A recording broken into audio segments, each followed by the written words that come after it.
Police मुख्यालय से सामान्य प्रशासन विभाग के माध्यम से केंद्रीय चयन पर्षद सिपाही भर्ती को एक अधियाचना प्राप्त हुई है सिपाही के 19,838 पदों पर बहाली के लिए।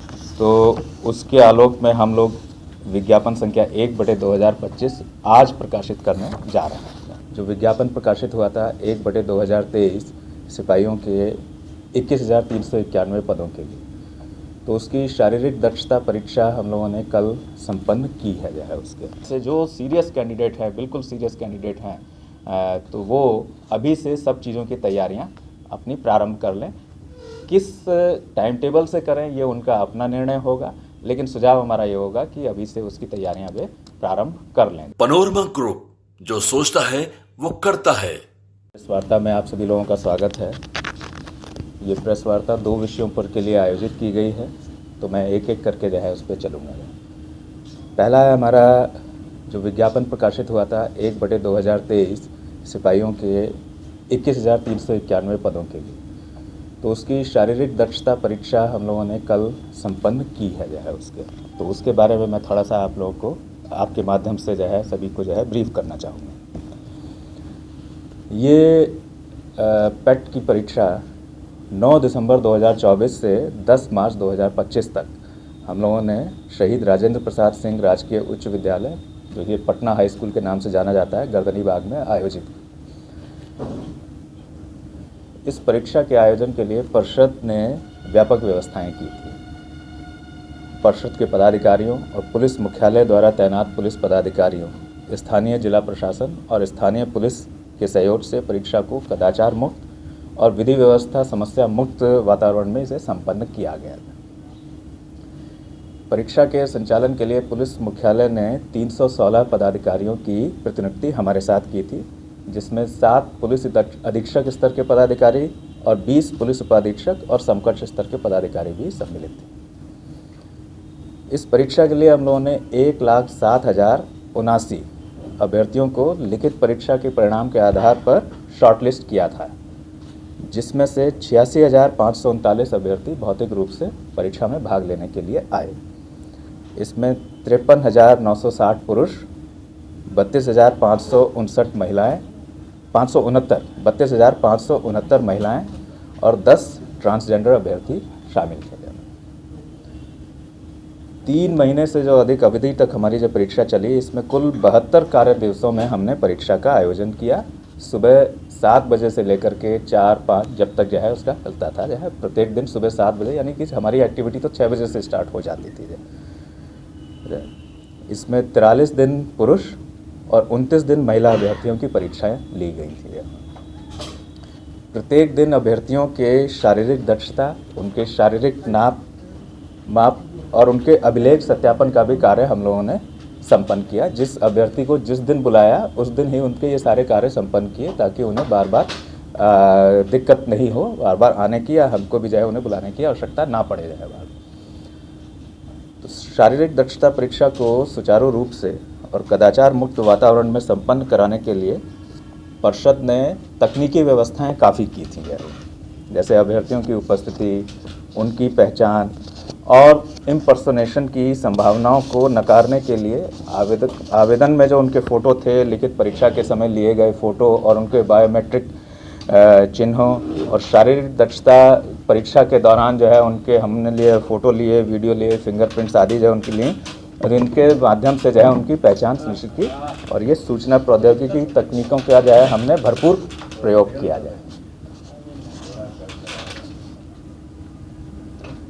इसके साथ ही दौड़ में जो समय लगता है उसकी गणना के लिए भी RFID और सेंसर आधारित तकनीकों का प्रयोग किया, और अन्य स्पर्धाओं में भी इलेक्ट्रॉनिक उपकरणों की मदद से अत्याधुनिक तकनीकों से कार्य संपन्न कराया गया, जिससे इस तरह की जो सभी आंकड़े हैं और सूचनाएं हैं उनके संग्रहण में मानव हस्तक्षेप को कम किया जा सके, ताकि हमको ऑटोमेटेड रूप में जो है ये सब हम कलेक्ट कर सके, जिसमें उस तरह का नहीं कि आदमी की भूल से जो है, मानव भूल से जो गलतियां हो सकती हैं या कमियां हो सकती हैं, वो हम उनको रूल आउट में भी हम लोगों ने स्टैंडर्डाइज्ड इलेक्ट्रॉनिक उपकरणों का जो है उपयोग किया, उससे सटीक सूचनाएं हम लोग सेलेक्ट कर सकते हैं। जैसे मैंने बताया कि हम लोगों ने ये व्यवस्थाएं की, तो इन सब के आधार पर इस परीक्षा के टाइम दौरान हम लोगों ने 462 ऐसे व्यक्तियों की पहचान की जिन्होंने एग्जाम्स में इम्पर्सोनेशन पर रूप धारण अथवा अन्य कूटकर्म से परीक्षा परिसर में भाग लेने अथवा उसमें अभ्यर्थियों को सहयोग करने के प्रयास किए। इसमें से 370 अभियुक्त इस परीक्षा के अभ्यर्थी थे। जो हमने बताया कि 462 की हमने पहचान की, इसमें 370 अभियुक्त थे जो कि इसके कैंडिडेट थे। इन सब के विरुद्ध हमने 37 कांड स्थानीय थाना गिरदरीबाग में दर्ज किया गया है, क्योंकि ये करीब 92 दिन की हमारी अवधि रही, तो उसमें 37 कांड पूरे अवधि के दौरान हमने दर्ज किए। और कांड दर्ज करने के समय ही 84 अभ्यर्थी जो कि वहाँ पर आ गए थे, जो हमारे कैंडिडेट भी थे, लेकिन उन्होंने इस तरह के कूटकर्म के प्रयास किए थे, उनको उसी समय जेल भी भेजा गया। और अन्य अभियुक्तों के विरुद्ध अब स्थानीय पुलिस अनुसंधान और तत्संबंधी अधिक कार्रवाई कर रही है। तो आप देखेंगे कि हमने तकनीक के प्रयोग से अवांछित तत्वों द्वारा इस परीक्षा तंत्र को अतिक्रमित करने और उसकी शुचिता को भंग करने के प्रयासों को भी प्रभावहीन हम कर सकेंगे। उसमें और इस पूरी अवधि में जो हमने जिस बताया कि 86,000 से अधिक अभ्यर्थी आए थे, उसमें से 110 अभ्यर्थियों को चिकित्सीय सहायता की भी आवश्यकता पड़ी, जो कि हमारे परीक्षा स्थल पर ही तैनात चिकित्सा पदाधिकारियों फर्स्ट एड व्यवस्था जो हमने की थी और स्थानीय अस्पताल के माध्यम से उनको उपलब्ध कराया गया। तो कुल मिलाकर यदि देखें तो शारीरिक दक्षता परीक्षा का ये वृहद आयोजन, एक तरह से देखें कि हम 3 महीने से अधिक अवधि तक, इससे बड़ा आयोजन परिषद ने पहले कभी नहीं किया था। ये पहला अवसर था कि जो कि इतनी लंबी अवधि तक हम लोगों ने आयोजन किया, जिसमें जब हमने शुरू किया तब कठोर ठंड भी थी और उसके बाद जब हम समाप्ति तक पहुँचे तब तक गर्मी और धूल वगैरह भी प्रारंभ हो गई थी। तो उस तरह से आप देखें कि जो मौसम के विभिन्न समय रहे और विभिन्न मौसम का प्रकोप रहा, उसको सब झेलते हुए हम लोगों ने इसको पूरा आयोजन किया और सफलतापूर्वक किया। तो ये हमारा जो आयोजन था, ये हमारे जो साथ में जो प्रतिनियुक्त पुलिस पदाधिकारी थे और अन्य सहयोगी एजेंसियां थीं, उनके कर्मचारी, स्थानीय पुलिस, अग्निशमन सेवा, क्योंकि हमारा जो कैंपस था उसमें काफ़ी सारी टेम्परेरी स्ट्रक्चर्स हमने क्रिएट किए थे, तो इसलिए अग्निशमन सेवा से भी वहाँ पे डेली वहाँ पे डिप्लॉयमेंट रहता था कि अगर कोई किसी तरह की, क्योंकि हमारा सब इलेक्ट्रॉनिक बेस्ड था, इलेक्ट्रिसिटी बेस्ड था और टेम्परेरी स्ट्रक्चर्स थे, इसलिए उनकी व्यवस्था भी हमारे यहाँ पूरी रहती थी कि अगर कोई ऐसी कोई स्थिति उत्पन्न हो तो हम तुरंत उसका निराकरण कर सकें। सौभाग्य से पूरे में इनकी आवश्यकता पड़ी नहीं तो ये हमारे लिए एक खुशी की बात रही।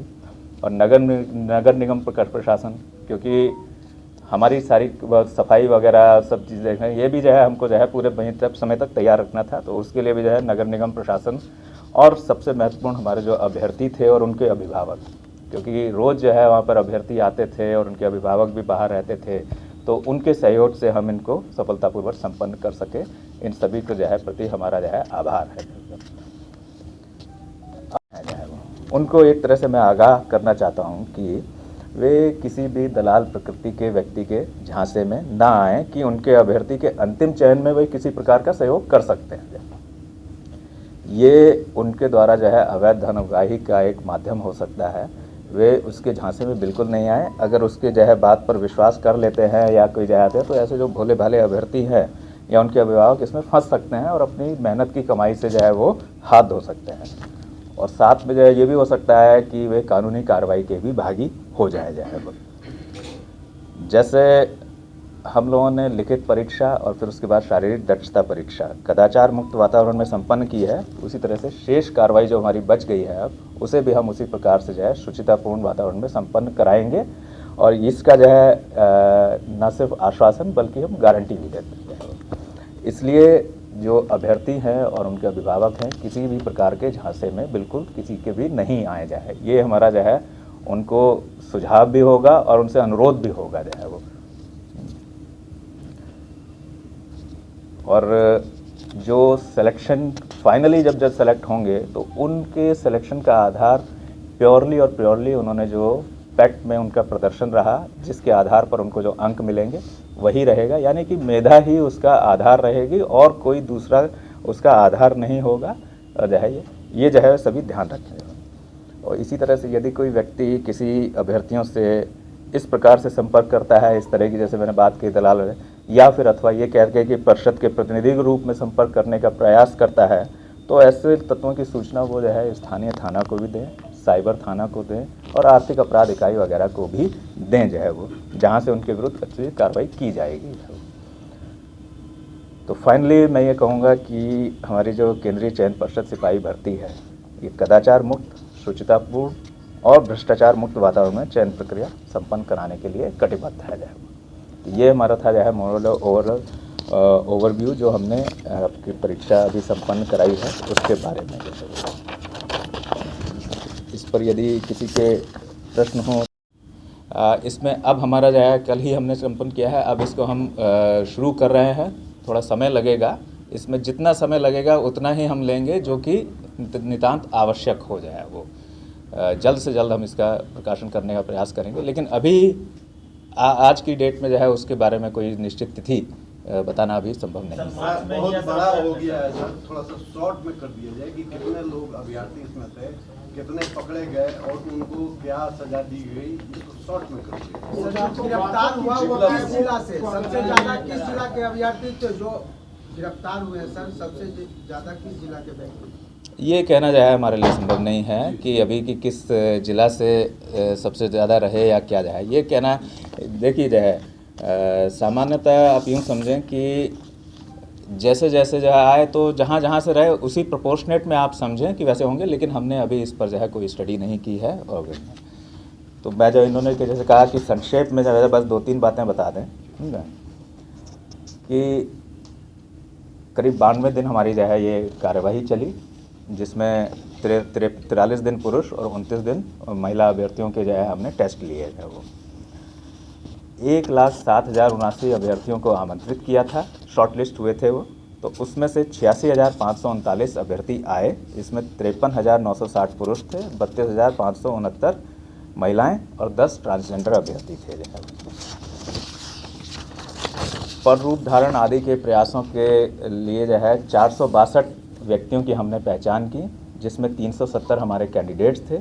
इनमें के विरुद्ध 37 कांड हमने दर्ज किए हैं और 84 अभ्यर्थियों को उसी समय जो है जो वहाँ पर आए थे वहाँ से जेल भेजा गया है। ये केस गर्दनीबाग थाना में जो है दर्ज किए गए थे। ये संक्षेप में जो है हमारा।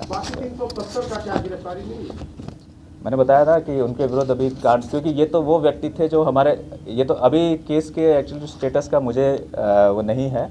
ये हमने 84 वो बताए जो हमारे यहाँ आए थे, तो हमने उनको जो है गिरफ्तार कर जो है जेल भेजा गया है हमारे यहाँ। बाकी पर जो है अनुसंधान चल रहा है और जो है थाना उनके विरुद्ध कार्रवाई करेगा ही। सर तो ये 84 जो गिरफ्तार किए वो तो परीक्षा दिए होंगे रिटेन का, वो रिटेन का परीक्षा कैसे दे दिए हैं? आप तो बता रहे हैं कि प्रावधान करके रिटेन का परीक्षा दिए थे, तो रिटेन का परीक्षा कैसे दे दिए थे? मैंने बताया ना कि ये हमने जो है इनको अब पहचाना, क्योंकि जो है जब अभ्यर्थी जो है परीक्षा देने के लिए जब जा रहा है जो है रिटन एग्जामिनेशन के लिए, उस समय उसके पास एक एडमिट कार्ड है, बस एडमिट कार्ड है और अपना पहचान कार्ड है। वहाँ पर हमने जो है उनके बायोमेट्रिक डेटा कलेक्ट किए और जो है उनके फ़ोटोग्राफ वीडियोग्राफ वगैरह लिए। इसलिए जब हमारे जो है जब उनको जो है उनमें से जो सेलेक्ट हुए वो जब हमारे यहाँ पेट परीक्षा देने के लिए आए, तो उन डेटा और हमने अब जो डेटा लिया उससे पहचाना कि ये हमारे जो है सही कैंडिडेट नहीं है। ये एक तरह से आप कहिए ये हमारे सिस्टम की टेक्निक का जो है ये अंग था जो है कि हम उनको यहाँ पर पकड़ सकते। सेकंड स्टेज में हाँ हाँ जो है 92 दिन आपने बताया था 10 मार्च तक चला, कब से शुरू हुआ? 9 दिसंबर। तो ये हमारे जो है एक तरह से आप कहें कि जो हमने ये इलेक्ट्रॉनिक तंत्र और आईटी बेस्ड जो हमने सिस्टम बनाया, ये उसकी ही स्ट्रेंथ थी कि हमने उनको अब पकड़ लिया जाए। वो ये एक तरह से आप कह लें कि ये हमारा ही उसका व्यवस्था का ही एक पार्ट था जाए। जो पकड़े गए हैं सर और जो नहीं पकड़े गए हैं उनको सजा क्या मिलेगा? क्या भविष्य में वो लोग परीक्षा दे पाएंगे या नहीं कर पाएंगे? जो आइडेंटिफाई हुए हैं उनके विरुद्ध जो है हम केस तो उनके दर्ज हो ही गए हैं जो है, तो केस हो गए हैं तो उनके विरुद्ध कानूनी कार्रवाई तो चली रही है। एडमिनिस्ट्रेटिव एक्शन उन पर जो है क्या लेना है, ये बोर्ड की बैठक में हम लोग निर्णय लेंगे कि उनके विरुद्ध हम क्या करें। इस परीक्षा में जो ये 1/23 थी उसके कैंडिडेटर से तो जो है उनको जो है निष्कासित किया ही जाएगा। भविष्य के लिए क्या होना है वो जो है हम हमारे अपने प्रावधानों के आधार पर जो है उस पर निर्णय लेंगे, लेकिन इसमें जो है वो उनका कैंडिडेचर कैंसिल होगा। सर रिजल्ट सर मार्च में ही होगा या सर अगले महीने भी जा सकता है सर? मार्च का जो आपने कहा ये आप बहुत ही व्यवहारिक नहीं है इसको स्ट्रिक्ट करना। हम अभी इसीलिए मैंने कहा कि हम अभी टाइम फ्रेम आपको देने के में, लेकिन इसको हम जल्द से जल्द पूरा करने का प्रयास करेंगे, लेकिन किस समय जो होगा वो अभी बताना संभव नहीं है। उसको अभी हम जो है पुलिस मुख्यालय से सामान्य प्रशासन विभाग के माध्यम से केंद्रीय चयन पर्षद सिपाही भर्ती को एक अधियाचना प्राप्त हुई है सिपाही के 19,838 पदों पर बहाली के लिए। तो उसके आलोक में हम लोग विज्ञापन संख्या 1/2025 आज प्रकाशित करने जा रहे हैं, जिसमें पदों की संख्या 19,838 है, जिसमें महिलाओं के लिए क्षैतिज आरक्षण के तहत 6,717 पद सुरक्षित हैं। इसका विज्ञापन आज हम प्रकाशित कर रहे हैं और ऑनलाइन आवेदन प्रारंभ करने की तिथि 18 मार्च 2025 से अभ्यर्थी अपने आवेदन जमा करना प्रारंभ कर सकते हैं ऑनलाइन और उसकी अंतिम तिथि 18 अप्रैल 2025।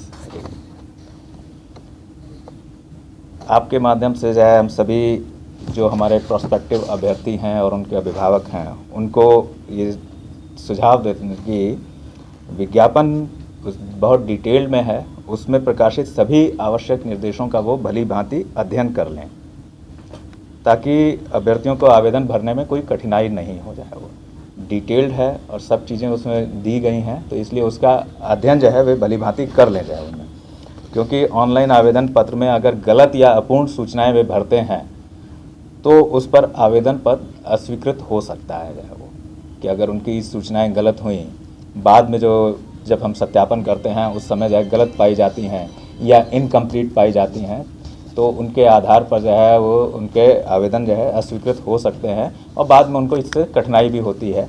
इसलिए जब भी वो आवेदन पहले तो निर्देशों को पूरी तरह से पढ़ लें कि कैसे आवेदन भरना है, क्या क्या चीज़ें उसमें रखनी है, क्या क्या चीज़ें हैं, तो उसलिए उनको दिक्कत नहीं होगी, जो है पूरा ठीक से पढ़ लेंगे उसमें। और पाठ्यक्रम भी जो है उसका जो रहेगा वो हमने परिषद की वेबसाइट पर अपलोड किया है, उसको भी देख सकते हैं। हालांकि पाठ्यक्रम वही है जो पिछले में था जो है वो, लेकिन उसको ज़रूर देखें वो। और अभ्यर्थियों से ये भी अपेक्षा है कि वे विज्ञापन को सावधानीपूर्वक पढ़ेंगे, पूर्ण रूप में पढ़ेंगे और विज्ञापन में दिए गए प्रावधानों, नियमों, शर्तों एवं दिशा निर्देशों का सावधानीपूर्वक अध्ययन कर लेंगे। विशेष रूप से जो आरक्षण के प्रावधान हैं उनसे संबंधित प्रमाण पत्र जिसमें उनकी वैधता अवधि और निर्गम तिथि आदि उनके बारे में भी जो है हमने डिटेल में लिखा है जो है, और विभिन्न कट ऑफ तिथियाँ जो कट ऑफ तिथियाँ हैं कि उनकी न्यूनतम एज के लिए कौन सी डेट है, अधिकतम उम्र के लिए कौन सी डेट है, किसी प्रमाण पत्र के लिए कौन सी डेट है और जो है, तो वो सब चीज़ें जो है विस्तार से जो है तो उनको ज़रूर पढ़ लें और ये सुनिश्चित कर लें कि जब वो आवेदन फॉर्म भर रहे हैं उनके पास सभी तरह के आवश्यक प्रमाण पत्र उपलब्ध हैं जो है उनके पास। ये फ़ायदा इसका जो है ये होगा कि बाद में उन्हें किसी दिक्कत का सामना नहीं करना पड़ेगा कि हमने यदि किसी प्रमाण पत्र के लिए कट ऑफ डेट दी हुई है कि इस डेट तक का निर्गत या इस अवधि का प्रमाण पत्र चाहिए, उस अवधि का यदि जो है उनके पास नहीं है तो वे आवेदन भर नहीं सकेंगे। और बाद में यदि जो है वो आते हैं कि ये जो है नहीं था तो वो उस अवधि के बाद का या उससे पहले का या जो भी जो है या जो हमने डेट प्रिस्क्राइब की है उसके बाद का जो है वो लाते हैं तो वो संभवतः मान्य नहीं हो पाएगा जो है वो। तो इसलिए जो है ये ध्यान रखें कि कट ऑफ तिथियां आदि और आरक्षण के प्रावधान कौन एलिजिबल है और कौन नहीं है आरक्षण के लिए एलिजिबल, और किस तरह के प्रमाण पत्र किस तरह की अवधि के किस स्तर से निर्गत जो है ही मान्य होंगे, तो वो सब जो है वो विस्तार से अंकित है, उनको डिटेल में पढ़ें जाए वो।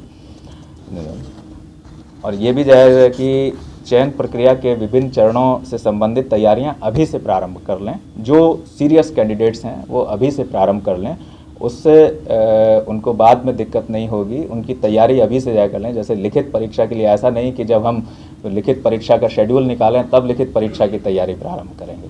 अभी से अगर सीरियस हैं और सीरियस जो है वो जो है सीरियस कैंडिडेट हैं तो उन्हें अभी से पाठ्यक्रम दिया है, उसके हिसाब से उन्हें तैयारी प्रारंभ कर देनी चाहिए जो है वो। उसी तरह से जो फिजिकल है, पैट की जो परीक्षा है उसके भी स्टैंडर्ड्स प्रिस्क्राइब हैं। अब ये होगा कि ऐसे जो सीरियस कैंडिडेट है, बिल्कुल सीरियस कैंडिडेट हैं, तो वो अभी से सब चीज़ों की तैयारियां अपनी प्रारंभ कर लें। किस टाइम टेबल से करें ये उनका अपना निर्णय होगा, लेकिन सुझाव हमारा ये होगा कि अभी से उसकी तैयारियां वे प्रारंभ कर लें जो है वो। और जैसा हम पहले भी कहते आ रहे हैं कि किसी भी डेट में, चाहे लिखित परीक्षा की डेट हो या शारीरिक परीक्षा की डेट आदि हों, उनमें किसी भी तरह का परिवर्तन उनके अनुरोध आदि पर मान्य नहीं होगा, किसी भी कारण से वो मान्य नहीं होगा, वो अस्वीकृत ही होगा। इसलिए अपने आप को वो पूरी अवधि के दौरान उपलब्ध रखने की व्यवस्था कर लें कि ऐसी कोई स्थिति उनके साथ नहीं होगी कि जो डेट उनके लिए प्रिस्क्राइब की जाए उस डेट पर वो उपलब्ध ना हो पाएँ और उसके से जो है उनका जो एक प्रेशियस चांस था वो छूट जाए जो है। तो मेरी तरफ से जो है यही था जो है कि जो नया विज्ञापन हम आज प्रकाशित कर रहे हैं, आज हमारी वेबसाइट पर आ जाएगा, लेकिन आवेदन भरने की तिथि 18 मार्च 2025 से रहेगी। सर एग्जाम का टेंटेटिव डेट सर क्या होगा? 19,838। सर एग्जाम टेंटेटिव सर कब तक हो जाएगा सर? पहले अभी तो हमें ये पहले जब ये लोग कैंडिडेट एग्ज़ाम फॉर्म भरेंगे तो कितने भरे गए हैं उसके आधार पर हम जो है निर्णय ले पाएंगे कि कब तक जो है हम करा पाएंगे और कब कराएंगे जो है वो। लेकिन हम इसमें फिर से जो है मैं यही कहूँगा कि हम उतना ही समय लेंगे जितना हमको सब तैयारियों आदि के लिए आवश्यक पड़ता है उसमें लेंगे। और लेकिन अभी इसके लिए भी हम जो है समय सीमा या उसके जो है समय सारणी निर्धारित करके बताना संभव नहीं है, क्योंकि कैंडिडेट कितने होंगे उसके आधार पर हम जो है कितने सेंटर की आवश्यकता होगी, कितने दिन की आवश्यकता होगी, वो जो है तब निर्णय ले पाएंगे। सर बड़ी संख्या में क्योंकि आपके यहाँ से बहालियाँ हो रही कैंडिडेट, आप तो कह रहे हैं कि परिषद का कोई संपर्क करता है तो उसकी सूचना दे, उस पर कार्रवाई करेंगे रिजल्ट वगैरह को लेकर। लेकिन अगर किसी स्टूडेंट को कुछ क्वेरी की जरूरत है तो वो आपके यहाँ कोई सेल बना है जिसमें वो संपर्क कर सके? देखिए, जब आवेदन भरने की जो है स्टार्ट होगा तो हमारे जो है हेल्पलाइन उसके लिए जो है रहती है, वो उनको जो है मदद उपलब्ध कराती है।